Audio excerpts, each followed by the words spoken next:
आमचे शिवसेनेचे उपनेते सन्माननीय नितीनजी बानगोडे पाटील यांना विनंती करतो की त्यांनी आपण या सभेला संबोधित करावं. महाविकास आघाडीचा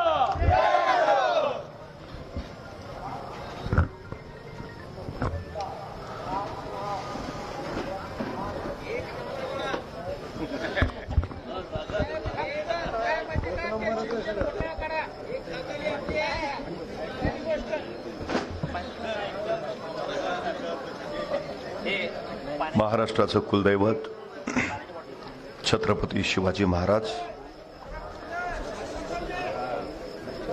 समता समानतेचा संदेश देणारे महात्मा बसवेश्वरजी,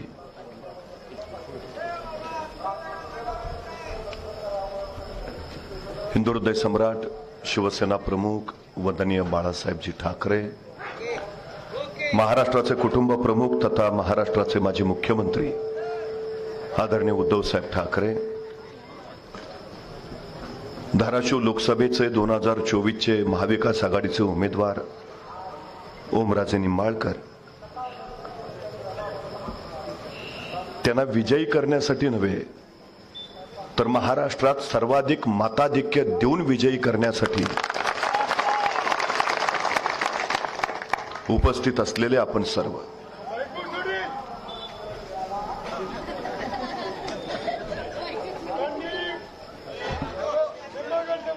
डॉक्टर बाबासाहेब आंबेडकरांनी या देशाला राज्यघटना समर्पित केली.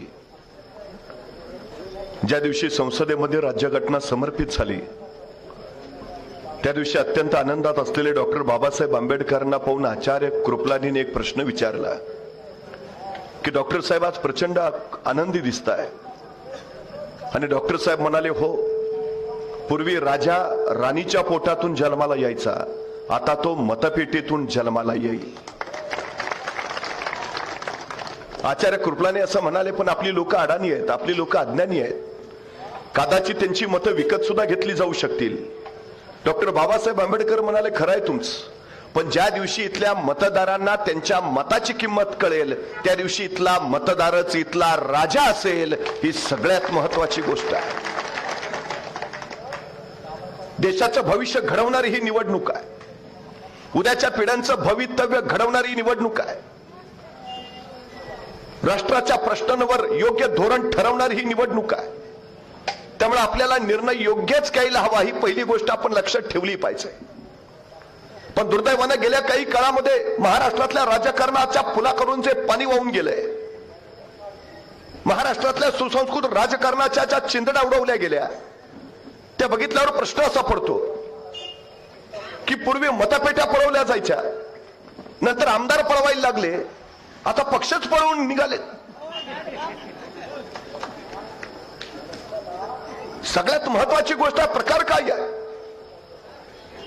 शिवसेना फोडली, लोकांना प्रचंड संताप आला. राष्ट्रवादी फोडली, लोक प्रचंड उद्विग्न झाली. आणि त्याच्यानंतर तरुणांनी सोशल मीडियावर एक ट्रेंड चालवला, मतदान कार्ड विकणे आहे. अरे, मतदान कार्ड विकणे आहे असं म्हणण्यापेक्षा या गद्दारी करणाऱ्यांना याच मतदान कार्डाची किंमत दाखवून देऊ असं म्हणणं हे लोकशाही समृद्ध करायचं लक्षण आहे. आम्ही जागृती लोकांची केली पाहिजे. हा सगळा गोंधळ बघून सुशिक्षित माणसं मतदानाला बाहेर पडेनाशी झाली आहेत. सुशिक्षित असणाऱ्या नागपूरमध्ये 55% मतदान झालं परवा, तर आदिवासी भाग असणाऱ्या गडचिरोलीमध्ये मात्र 74% मतदान झालं. म्हणजे त्या लोकांना मतदानाचा अर्थ कळतोय, सुशिक्षित लोक माझं भाग येत नाही. त्याचं कारण काय? लोकशाही समृद्ध करणं ही तुमची माझी सगळ्यांची जबाबदारी आहे. मुठभर लोकांचा सत्ता स्वार्थ हे राज्य व्यवस्थेचं अधिष्ठान कधी असूच शकत नाही. तत्व, न्याय, विश्वास आणि शिव या नैतिक मूल्यांच्या बळावरच राज्य व्यवस्था उभारावी लागते.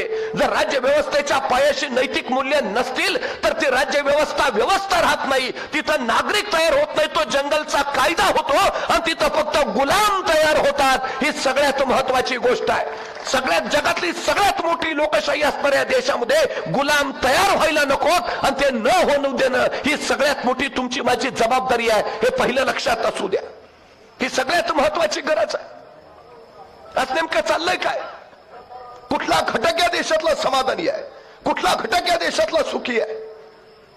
मला कधी कधी प्रश्न पडतो भाई उद्धवराव पाटील याच मातीतले.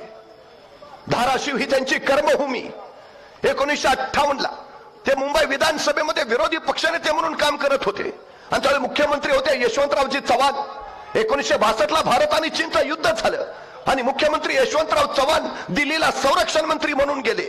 त्यावेळी सगळ्यांना असं वाटत होतं की आता यशवंतरावजी चव्हाण संरक्षण मंत्री म्हणून दिल्लीला गेलेत म्हणजे महाराष्ट्राच्या मुख्यमंत्री पदावर आता वसंतराव नाईक बसतील. पण यशवंतराव चव्हाणांच्या मनात काय वेगळंच होतं. विरोधी पक्षनेते म्हणून काम करणाऱ्या भाई उद्धवराव पाटलांशी त्यांचा उत्तम संबंध आणि संपर्क आला होता आणि यशवंतराव चव्हाणांना असं वाटत होतं की या महाराष्ट्राला विकासाच्या गतीनं जर पुढं कोण नेऊ शकत असेल तर ते भाई उद्धवराव पाटील त्यांना महाराष्ट्राचं मुख्यमंत्री करायला हवं. आणि यशवंतराव चव्हाणांनी तत्कालीन खासदार रामराव आवरगावकर यांना सांगितलं की आपण भाई उद्धवराव पाटलांची गाठ घ्या. रामराव आवरगावकर त्यांच्याकडे आले आणि ते म्हणाले की यशवंतराव चव्हाणांची इच्छा आहे आपण पक्षांतर करावं, आपण काँग्रेसमध्ये यावं आणि आपण मुख्यमंत्री पद घ्यावं. या महाराष्ट्राचं मुख्यमंत्री पद होण्याची संधी चालून आली होती भाई उद्धवराव पाटलांच्या समोर. यशवंतराव चव्हाणांनी सांगितलं पक्षांतर करा, काँग्रेसमध्ये या आणि महाराष्ट्राचं मुख्यमंत्री पद घ्या. पण या मातीतल्या भाई उद्धवराव पाटलांनी सांगितलं मी डाव्या चळवळीत काम करणारा कार्यकर्ता आहे, शेतकऱ्यांसाठी कष्टकऱ्यांसाठी लढणारा कार्यकर्ता आहे. माझा देह शेवटी लाल झेंड्यातच स्मशानात जाईल, मी कदापि पक्षांतर करणार नाही. मुख्यमंत्री पदाची संधी त्यांनी झिडकारली आणि तत्वाशी प्रामाणिक राहणं पसंत केलं, स्वतःच्याच पक्षात राहणं पसंत केलं. त्यांनी पक्षांतर केलं नाही. या धाराशिवची ती परंपरा. पण दुर्दैवानं 4-2 या मातीतले सुद्धा गद्दार झालेच. पण भाई उद्धवराव पाटलांची निष्ठेची ती परंपरा जर या मातीत कोणी जपली असेल तर ती ओमराजे निंबाळकरांनी जपली, हे आपण लक्षात घेतलं पाहिजे. आज श्री रामभक्त हनुमान जयंती आहे. तुम्हाला माहिती आहे जगभरात प्रभू श्री रामचंद्रांच्या बरोबर फक्त श्री हनुमानाचीच मंदिरं तुम्हाला दिसतील. प्रभू श्रीरामांच्या बरोबर असंख्य लोक होते, त्यांचे बंधू स्वतः लक्ष्मण सोबत होते. पण लक्ष्मणांची मंदिर आहेत का? मंदिर झालं प्रभू श्रीरामचंद्र भक्त हनुमानांचं. का? कारण हनुमानांची रामचंद्रांवर प्रचंड भक्ती होती, त्यांच्या ठाई प्रचंड निष्ठा होती. निष्ठेनंच देवत्व प्राप्त होतं, ही सगळ्यात महत्वाची गोष्ट आहे. अयोध्येला परत आल्यावर राज्याभिषेकाच्या वेळी सगळ्यांना बक्षिसं दिली गेली आणि त्यावेळी सीता मातेनं स्वतःचा एक अनमोल हार हनुमानाला दिला. हनुमानाने तो रत्नहार घेतला खरा, पण एका कोपऱ्यात बसून हनुमान त्या रत्नहारातला एक एक मणी फोडून बघायला लागला. सीता मातेनं काही कळेना, एवढा किमती रत्नहार आहे आणि हा फोडून का पाहतोय. सीता मातेने हनुमानाला विचारलं हनुमान हे काय करताय? आणि हनुमान म्हणाले या रत्नहारातल्या मण्यात श्री राम आहेत का मी बघतोय, पण इथं कुठंच मला राम दिसेना. जिथं राम नाही त्याचा मला काही उपयोग नाही. खरं तर ओमराजे निंबाळकरांना सुद्धा अनेक आमिष आली, अनेक गोष्टी द्यायची ऑफर सुद्धा आली असेल, पण या पठ्ठ्यानं एकच सांगितलं जिथं लोककल्याणाचा राम नाही तिथं मला जायचं नाही. श्री हनुमानाने छाती पडल्यावर जसे प्रभू श्री राम दिसले आमच्या हनुमान भक्त असणाऱ्या ओमराजे नाईक निंबाळकरांच्या हृदयात सुद्धा तशीच तुम्हाला शिवसेना दिसेल. उद्धव बाळासाहेब ठाकरेंची शिवसेना. हे निष्ठा असते, ही निष्ठा असते. 350 वर्षापूर्वी छत्रपती शिवाजी महाराजांनी स्वराज्य उभा केलं. अफजल खान 40,000ची फौज घेऊन महाराष्ट्रावर चालून आला आणि महाराजांच्या सोबत असलेल्या सरदारांना त्यांनी खलिते पाठवले, सोबत येऊन मिळा नाहीतर घरादारावरनं गडवाचा नांगर फिरू. असंख्यानं पत्र गेली. असंच एक पत्र खंडोजी खोपड्यांना गेलं, सोबत या नाहीतर घरादारावरनं गडवाचा नांगर फिरू. आणि खंडोजी खोपडा गद्दार झाला, अफजल खानाला जाऊन मिळाला.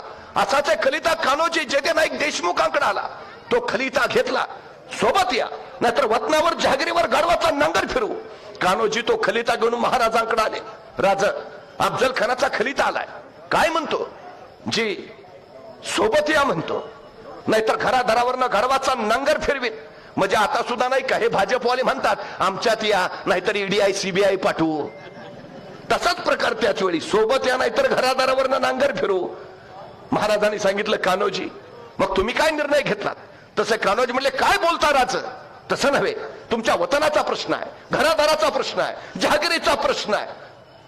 तसे ताडकन कान्होजी उठले, शेजारचं तांब्या भांड घेतलं आणि त्यातलं पाणी स्वतःच्या हातावर सोडत ते म्हणाले, राजा, हे सोडलं पाणी वतनावर, हे सोडलं पाणी जहागिरीवर, हे सोडलं पाणी कुटुंबावर, हे सोडलं पाणी पोराबाळांवर. ह्यो कान्होजी जगल स्वराज्यासाठी आणि मरल स्वराज्यासाठी. राजा मैदानात ज्यावेळी तुम्हाला हाडं दिसतील, ज्या हाडातनं स्वराज्य स्वराज्य आणि शिवराय शिवराय ऐकू येईल, ती हाडत तुम्हाला या कान्होजी जेदे नाईक देशमुखाची असतील.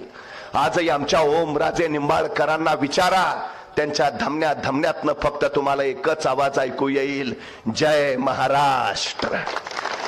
ही सगळ्यात मोठी निष्ठा आहे. निष्ठेनं राज्य उभा राहतात आणि स्वार्थानं फितुरीनं गद्दारीनं ती ढासळतात. हा सगळ्यात मोठा विश्वास आहे. आम्हाला उभा राहायचं आहे ते आता देशासाठी उभा राहायचं आहे. आम्हाला उभा राहायचं आहे ते महाराष्ट्र कल्याणासाठी उभा राहायचं आहे. हे पहिल्यांदा आपण लक्षात घ्या. डॉक्टर बाबासाहेब आंबेडकरांना कदाचित ही आताची परिस्थिती त्याच वेळी लक्षात आली असेल, म्हणून त्याच वेळी त्याचं म्हटले होते की भले जरी सगळे नेते विकले गेले तरी माझं संविधान सुरक्षित राहील, कारण माझं संविधान सर्वसामान्य माणसांच्या हातात आहे आणि माझा सर्वसामान्य माणसांवर विश्वास आहे. ही लोकसभेची निवडणूक नेत्यांची निवडणूक नाही, ही निवडणूक जनतेनं हातात घेतलेली निवडणूक आहे. ही सगळ्यात महत्वाची वस्तुस्थिती. त्यामुळे धाराशिव मधनं कुणी कुठेही महाराष्ट्रात जातो आणि कुणीतरी त्याला विचारलं धाराशिव मध्ये काय होईल, तो म्हणतो धाराशिव मध्ये ओमराजे निंबाळकर. आता फक्त किती न एवढंच निकालात बघायचं आहे, बाकी सगळं काम झालंय. का? साधा खासदार आहे, सर्वसामान्य लोकात मिसळणारा खासदार आहे, कायम रेंज मध्ये राहणारा खासदार आहे, फोनवर उपलब्ध असणारा खासदार आहे आणि धाराशिवच्या विकासासाठी रात्रंदिवस काम करणारा खासदार आहे.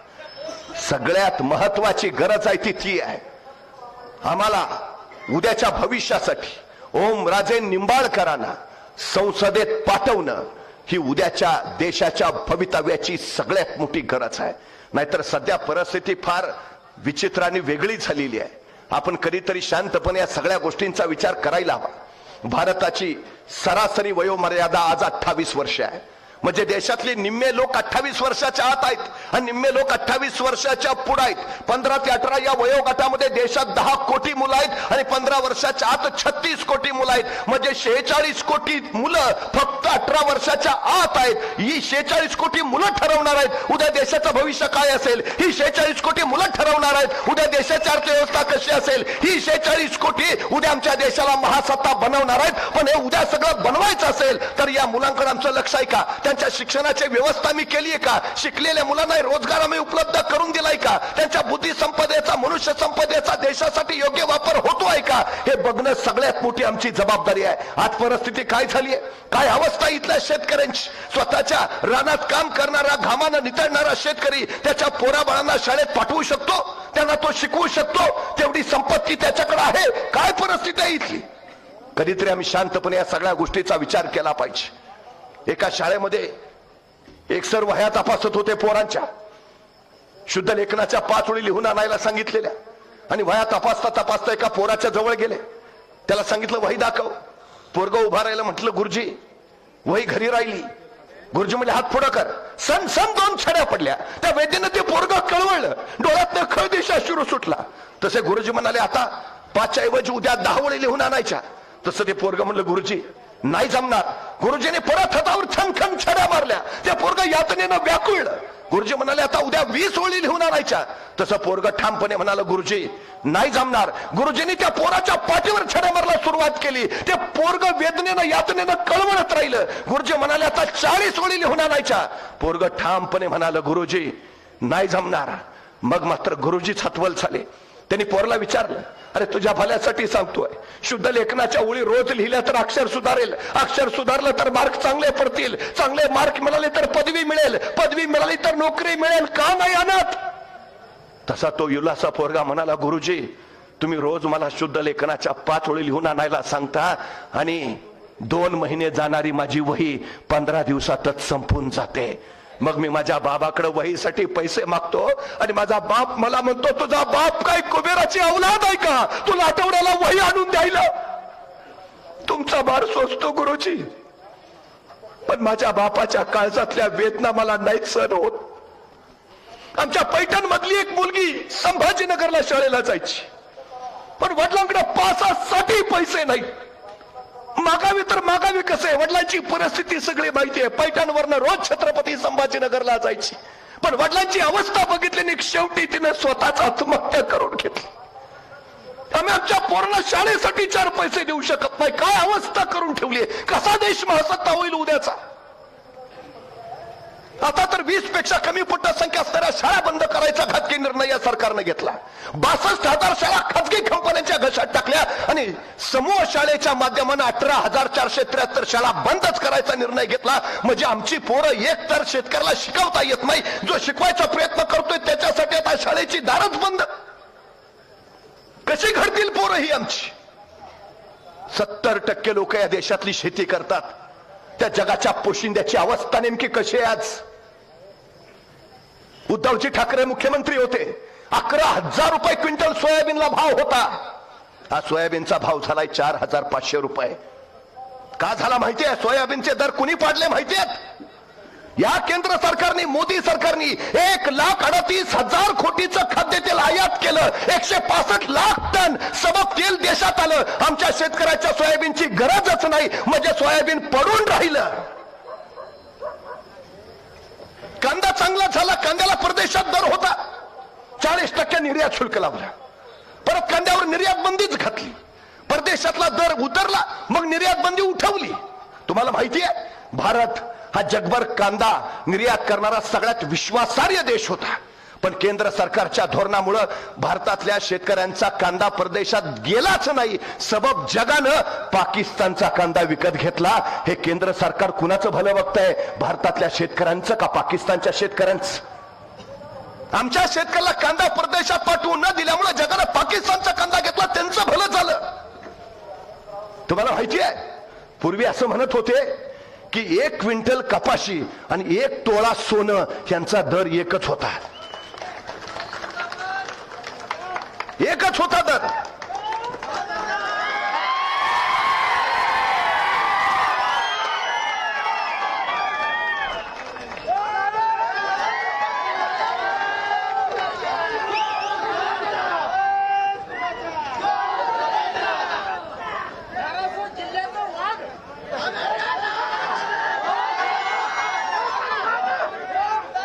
एक तोळा सोनं आणि 1 क्विंटल कपाशी यांचा दर एकच होता. आज सोनं गेले 78,000वर आणि कपाशी आले 7,000च्या आत. हे राज्य शेतकऱ्यांचं आहे. केंद्रात बसलेलं हे मोदी सरकार शेतकऱ्यांच्या विरोधातलं सरकार आहे. हे पहिलं आपण नीट लक्षात ठेवा. गेल्या काही दिवसामध्ये 17.5 लाख लोकांनी देश सोडला. 2.5% लोक अशी होती ज्यांची संपत्ती 500 कोटीपेक्षा पुढे, ते इथं उद्योग निर्माण करू शकत होते पण गेले. आणि 97% आमची तरुण पोरं इथं नोकऱ्यांच्या संध्या नाहीत म्हणून परदेशात निघून गेली. तिकडं मी परवा दुबईला गेलो होतो, मला वाटलंच नाही मी दुबईत आहे. आपलीच गँग सगळी. म्हणलं इकडं काय, म्हणले तिकडं काय आहे. तिकडं काय नाही म्हणून इकडं आहे. अरे आपली माय पंढरी सोरमची पोरं परदेशात का निघालीत? नोकऱ्या नाहीत म्हणून. तुम्हाला माहिती आहे, ऍपल मध्ये 34% भारतीय पोर आहेत, मायक्रोसॉफ्ट मध्ये 32% भारतीय पोर आहेत, इंटेल मध्ये 17% भारतीय पोर आहेत, IBM मध्ये 27% भारतीय पोर आहेत, आणि अमेरिकेची अंतराळ संशोधन नासा त्याच्यामध्ये 36% भारतीय मुलं आहेत. म्हणजे आमच्या पोरांच्या बुद्धी संपदेचा वापर आमच्या देशाची अर्थव्यवस्था बळकट करण्यासाठी नाही, इतर देशांची अर्थव्यवस्था बळकट करण्यासाठी होतोय, हे आम्ही लक्षात घेतलं पाहिजे. 80 कोटी जनता रेशनच्या धान्यावर जगते. 80 कोटी. म्हणजे या गोष्टीची लाज बाळगायची सोडली आणि हे सरकार जाहिरात करतोय 80 कोटी लोकांना आम्ही मोफत रेशन देतो. अरे दिवाळी सारखा सण साजरा करायला सुद्धा 100 रुपयाचा आनंद शिला द्यावा लागतो. इतकी परिस्थिती बिघडली आमच्या लोकांची, आणि तुम्ही काय सांगता? हे कधीतरी आम्ही शांतपणे या सगळ्या गोष्टींचा विचार केला पाहिजे. एका राजाच्या दरबारात एक गायक आला. गाण्याची मैफल चालू झाली आणि गाण्याची मैफल चालू झाल्यावर गायकानं गाणं चालू केलं. इतकं सुंदर गायला की राजा प्रचंड खुश झाला. अप्रतिम, बहुत खूप, मी भयान खुश आहे तुझ्या गाण्यावर, 15 लाख तुझ्या खात्यावरच जमा करतो. राजाचं बक्षीस ऐकलं गायकाला जे हुरूप चढला, 15 लाख खात्यावर म्हणजे विषयच मिटला. म्हटला त्यांना आणखी गाणं चांगलं म्हणायला सुरुवात केली. चांगलं गाणं इतकं चांगलं गाणं म्हटला, राजा भयान खुश, म्हटला पक्क घर दिलं चल. आता तर गायकाला ऊर भरूनच आला, तो आणखी चांगलं गायला लागला, राजा आणखी खुश झाला, तुझ्या पोरला नोकरी दिली चल. गायक इतका खुश, मैफल संपली, संध्याकाळी घरी आला, बायकोला सांगितलं राजानं माझं गाणं ऐकलं, राजा इतका खुश झाला की 15 लाख खात्यावर जमा करतो म्हटला, पोराला नोकरी देतो म्हटला, आपल्याला पक्क घर देतो म्हटला. बायको म्हटली बरं झालं बाई, आता अच्छे दिन येणार. पण बायको वाटच बघत बसली. महिना झाला, वर्ष झालं, 2 वर्ष, 3 वर्ष, 4 वर्ष, शेवटी बायको वैतागली. नवऱ्या म्हणाली गप उठायचं आणि राजाकडे जायचं. ते 15 लाख पक्क घर आणि पोराची नोकरी घ्यायची आणि मग घरला यायचं. बिचारा निमूटपणे राजाकडे गेला, म्हटला 4 वर्षापूर्वी महाराज मैफल झाली होती, माझं गाणं ऐकलं, तुम्ही लय खुश झाला, माझ्या खात्यावर 15 लाख जमा करतो म्हटला, नंतर पक्क घर देतो म्हटला, पोरला नोकरी देतो म्हटला, पण महाराज अजून काहीच जमा नाही. तसे महाराज म्हणले हे बघ, तुझं गाणं ऐकलं की माझे कान खुश व्हायचे आणि माझं बक्षीस ऐकलं की तुझे कान खुश व्हायचे. या देण्या घेण्याचा विषय येतो कुठं? आमचं दुसरं काय झालंय, त्यांनी घोषणा करायच्या आम्ही खुश, आम्ही मत द्यायची ते खुश, देण्या घेण्याचा विषय आहे कुठं? आता मोदीची की गॅरंटी गॅरंटी गॅरंटी म्हणून सांगतात, तर त्या गॅरंटीचं वॉरंटीचं काय? 2022 ला देश महासत्ता होणार होता, आता 24 ला सांगतात 47 ला महासत्ता होईल म्हणून.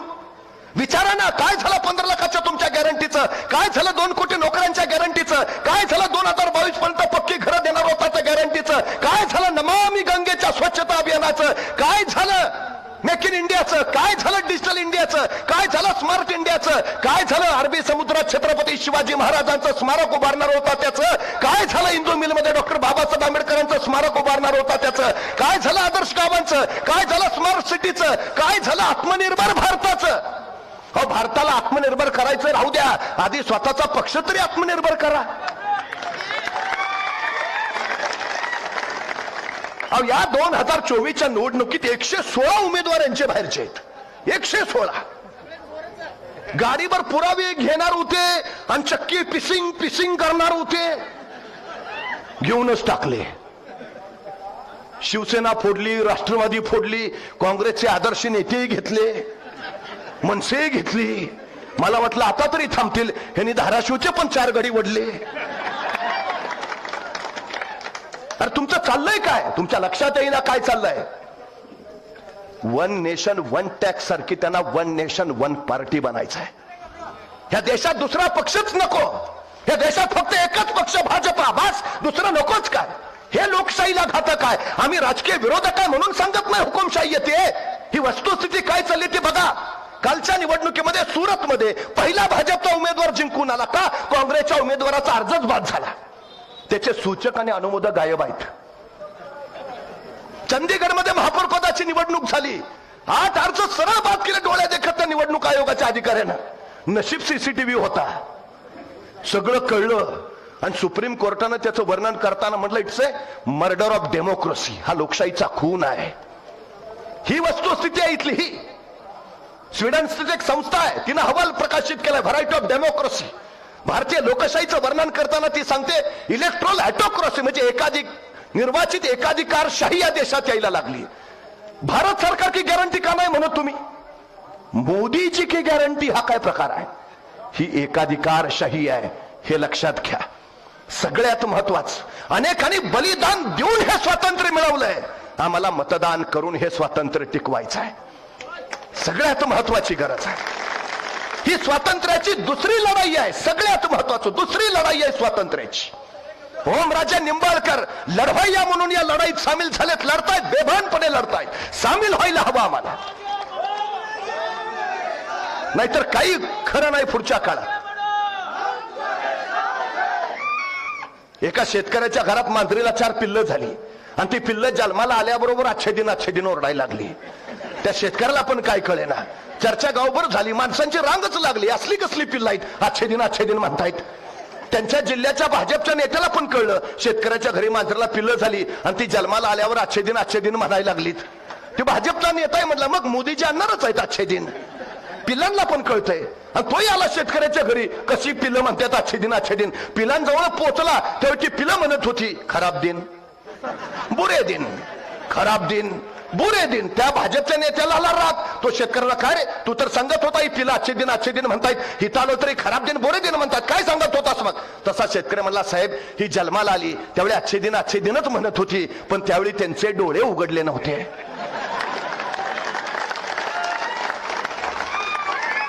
अरे गेल्या 10 वर्षाचा कारभार बघून आमचे डोळे उघडलेत का? उघडायला हवेत तर लोकशाही वाचेल. परवा भाजपचे खासदार म्हणाले, आम्हाला 400 पार का जायचंय? कारण आम्हाला संविधान बदलायचं आहे. संविधान लक्षात घ्या काय चाललंय ते. शेतकऱ्यांचं आंदोलन दिल्लीच्या तिथं होतं, रस्ते उकडले गेले, खिळे ठोकले गेले, गोळीबार अश्रुधुराच्या नळकांड्या सोडल्या. हा देश कुणाचा आहे? शेतकऱ्यांचा नाही. 5000 शेतकरी मारले गेले, वारकऱ्यांवर लाठीचार्ज झाला. जालन्याला मराठा समाजानं आरक्षणासाठी आंदोलन केलं, तिथं बेभान लाठीचार्ज केला. का? कुणाचं राज्य आहे? नीट आणि आपण शांतपणे या सगळ्या गोष्टींचा विचार केला पाहिजे. तुम्हाला माहिती असेल तर सांगतो, छत्रपती शिवाजी महाराजांनी आम्हाला महाराष्ट्र धर्म दिलाय. हा महाराष्ट्र धर्म म्हणजे काय? तर राष्ट्राचं रक्षण करणं हा महाराष्ट्र धर्म आहे. मराठे पानिपतावर गेले, 1 लाख बांगडी फुटली. पानिपतावर का? त्यांनी महाराष्ट्र सांभाळावा नाही. महाराजांनी सांगितलं राष्ट्राचं रक्षण. अब्दाली महाराष्ट्रावर आक्रमण करायला येत होता नव्हे, देशावर राज्य करायचं होतं, म्हणून मराठे गेले, लढले, पराभूत नाही झाले. मराठ्यांच्या त्या पराक्रमामुळं या देशावर परत कुठलाही परकीय आक्रमक आला नाही. याच्या उलट अवघ्या 10 वर्षात महाजी शिंदेनी दिल्लीच्या तख्तावर भगवा फडकवला आणि 35 वर्ष दिल्लीच्या तख्तावर शिवरायांचा भगवा फडकत राहिला. हा महाराष्ट्र धर्म आहे. दिल्लीचे तख्त राखितो महाराष्ट्र माझा, आता राखितो नाही, तख्तावरी बैसतो महाराष्ट्र माझा. या भूमिकेनंच आम्हाला जावं लागेल. सेनापती बापट असे म्हटले होते की महाराष्ट्र मेला तर राष्ट्र मेले, मराठ्या विना राष्ट्र गाडानं चाले, खरा वीर वैरी पराधीनतेचा महाराष्ट्र आधार या भारताचा.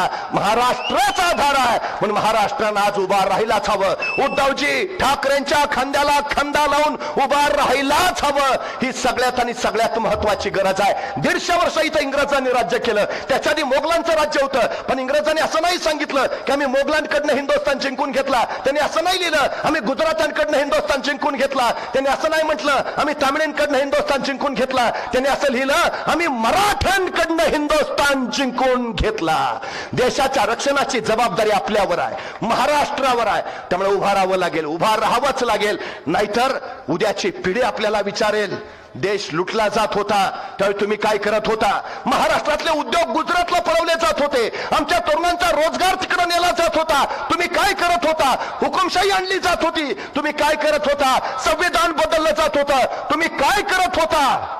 शेतकरी आत्महत्या करत होते, तुम्ही काय करत होता? आम्हाला अभिमानानं सांगता आलं पाहिजे, बाळा असं काही होणार नाही, कारण आम्ही ओमराजे निंबाळकरांच्या खांद्याला खांदा लावून लढत होतो आम्ही. हा महाराष्ट्र आहे, आपण महाराष्ट्र म्हणून उभा राहिलं पाहिजे. देशाचं रक्षण करायची, लोकशाहीचं रक्षण करायची, संविधानाचं रक्षण करायची जबाबदारी आमच्यावर आहे.